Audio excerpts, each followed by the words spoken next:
এই তো প্রথম বিশ্বযুদ্ধে কত মানুষ মারা গেছে? 3 থেকে 4 কোটি। 3 থেকে 4 কোটি। নবী সাল্লাল্লাহু আলাইহি ওয়াসাল্লাম এবং সাহাবীরা যত যুদ্ধ করেছেন ইসলামের জন্য, সবগুলো যুদ্ধের পরিসংখ্যান মিলালে 10,000 মানুষও মারা যায় নাই। 10,000ও না। আর তোমাদের শুধু প্রথম বিশ্বযুদ্ধেই 3 থেকে 4 কোটি মানুষ মারা গেছে।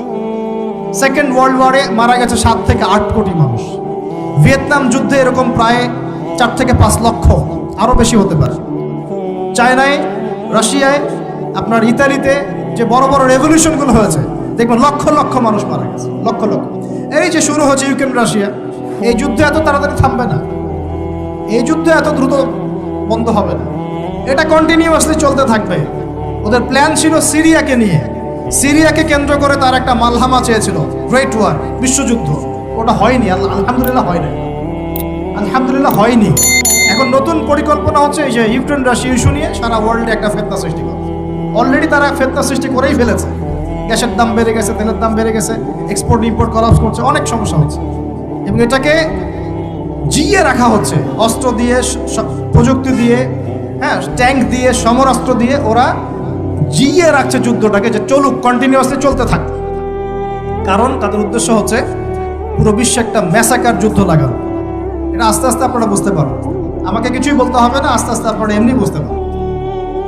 সারা বিশ্বে একটা গ্রেট ওয়ার হতে পারে, যেটাকে মিলিটারি অ্যাফেয়ার্স যারা বুঝেন তারা বলেন যে নিউক্লিয়ার ওয়ার বা পারমাণবিক যুদ্ধের কথা বলেন। এটা কিন্তু আমাদের দরজায় দাঁড়িয়ে আছে। আমরা দোয়া করি এমনটা না হোক, কিন্তু হতে পারে।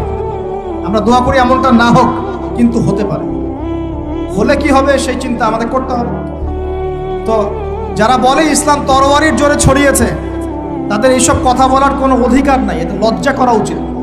কারণ শুধু ফার্স্ট ওয়ার্ল্ড ওয়ারেই 3 থেকে 4 কোটি মানুষকে তারা মেরে ফেলেছে।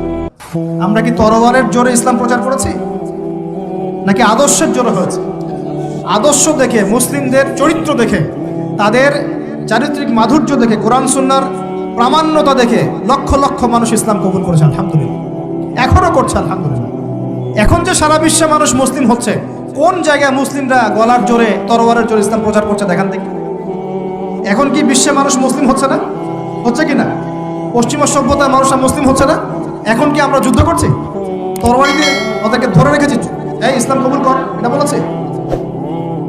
প্রিয় ভাইরা, এটা বলতে চাচ্ছিলাম, ফেরেশতারা বলেছেন রক্তপাত ঘটাবে আর ফাসাদ সৃষ্টি করবে। তারা কি সঠিক না ভুল? ফেরেশতারা সঠিক না ভুল? সঠিক। তারা কি গায়েব জানতেন? উত্তর না। তারা কিসের আলোকে বলেছেন? ওই যে বাসিরা, দূরদর্শিতা। জিন জাতি যা করেছে এরা তো তাই করতে পারে।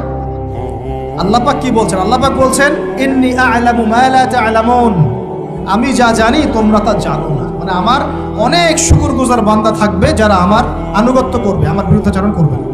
আমরা ওই বান্দাদের অন্তর্ভুক্ত হতে চাই, আল্লাহ পাক কবুল করুন। এটা বলে রাখি যে জান্নাতের 120টা কাতার হবে। কয় কাতার? 120 কাতার। এর মধ্যে 80টা কাতার হবে উম্মতে মুহাম্মাদের মধ্য থেকে। এবার আল্লাহ পাক আদম আলাইহিস সালামকে সৃষ্টি করলেন নিজ হাতে। সূরা সাদের মধ্যে আল্লাহ পাক বলেছেন খলাকতু বিয়াদাই, আমি নিজ হাতে ওকে সৃষ্টি করেছি। আল্লাহর হাত কেমন সেটা ব্যাখ্যা করার দরকার নাই, এগুলো নিয়ে চিন্তা করতে যাবেন না। আল্লাহ পাকের মতোই, কারোর সাথে সাদৃশ্যপূর্ণ নন। আল্লাহ পাক এবার আদম আলাইহিস সালামকে সৃষ্টি করে নাম শিক্ষা দিলেন। ওয়াল্লামা আদামাল আসমাআ কুল্লাহা, এই মহাবিশ্বের যত জ্ঞান আল্লাহ পাক আদম আলাইহিস সালামকে শিক্ষা দিলেন। বলেন সুবহানাল্লাহ। এখান থেকে দলিল পেলাম আমাদের পিতা বানর থেকে হয় নাই, আমাদের পিতাকে আল্লাহ পাক সৃষ্টি করেছেন। আমাদের পিতাকে কে সৃষ্টি করেছেন? আল্লাহ রাব্বুল আলামিন। তাও আবার নিজ হাতে, মানে কি? ভালোবাসা দিয়ে, ভালোবেসে, মহব্বতের সাথে। এই খলাকতু বিয়াদাই, আমি নিজ হাতে সৃষ্টি করেছি, এই কথা মানুষ ছাড়া, আদম আলাইহিস সালাম ছাড়া অন্য কারোর জন্য আল্লাহ পাক বলেন নাই। অন্য সবার জন্য আল্লাহ পাক বলেছেন ইযা আরাদা শাইআন আইয়াকুল লাহু কুন ফায়াকুন। যখন আল্লাহ পাক কিছু করতে চান খালি বলেন কুন, হও, ফায়াকুন, হয়ে যায়।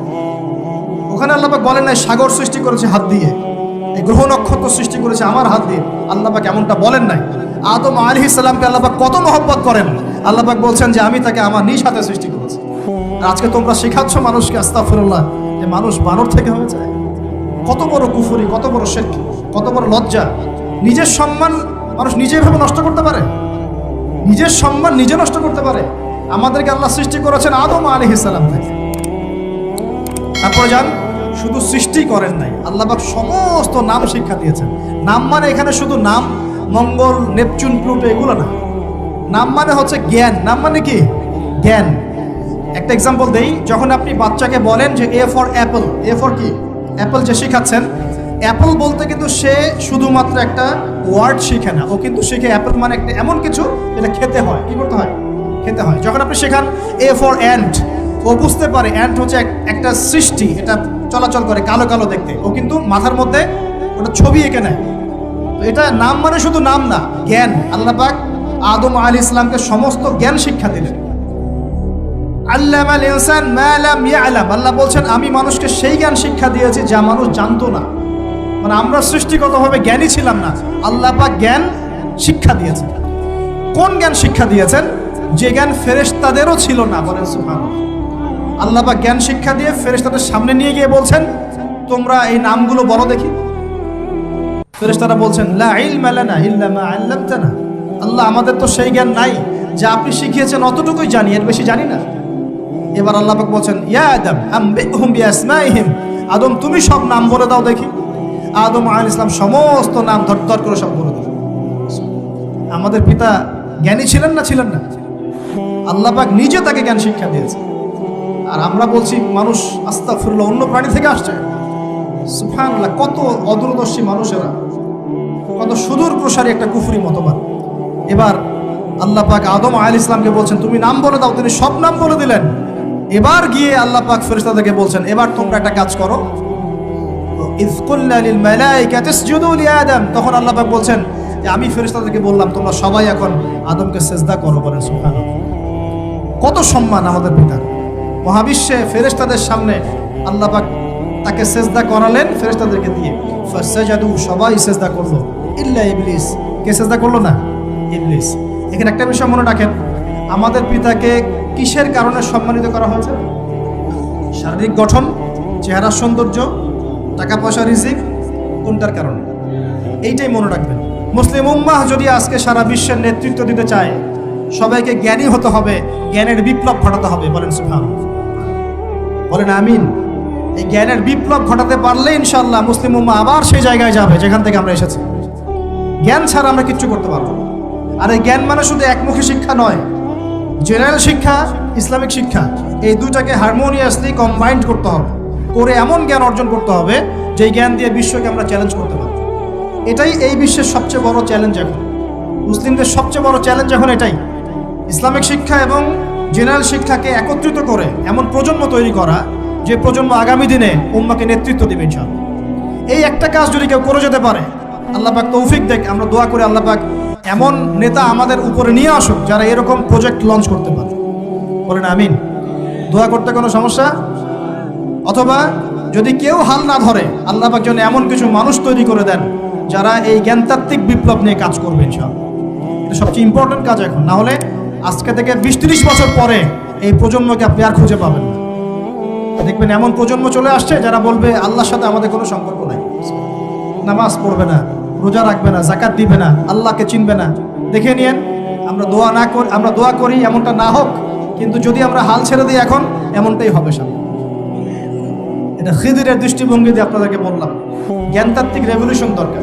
যদি কেউ কোনো উদ্যোগ না গ্রহণ করে, অ্যাটলিস্ট বাসায় পারিবারিকভাবে হলেও আপনাকে শেখাতে হবে সন্তানকে, কোনো অপশন নাই। এবার ফাসাজাদু, সবাই সিজদা করেছে, ইল্লা ইবলিস, ইবলিস করে নাই। কেন করছে না? ইবলিসের সমস্যাটা কি? ইবলিসকে আল্লাহ পাক জিজ্ঞাসা করছেন, আল্লাহ পাক জিজ্ঞাসা করছেন মা মানাআকা আল্লা তাসজুদা ইযা আমারতুক, আমি তোমাকে আদেশ করলাম আদমকে সিজদা করতে, কে তোমাকে নিষেধ করলো সিজদা করতে? ইবলিস বলছে বেশি চালাক, বেশি বোঝে যারা, অতিরিক্ত বুদ্ধিজীবী। ইবলিস ছিল বেশি বুদ্ধিজীবী। ইবলিস ছিল কি? অতিরিক্ত মাত্রার বুদ্ধিজীবী। আছে না আমাদের সমাজের এরকম কিছু মানুষ? ও বলছে খলাকতানি মিন নার, আমাকে সৃষ্টি করেছেন আগুন দিয়ে, আগুন তো সুপিরিয়র মাটির চাইতে। ও খলাকতাহু মিন তিন, আর আপনি এই আদমকে সৃষ্টি করেছেন মাটি থেকে, কাদা মাটি দিয়ে, আমি কেন আদমকে সিজদা করতে যাব? যুক্তি, অতি যুক্তিবাদী, অতি বুদ্ধি।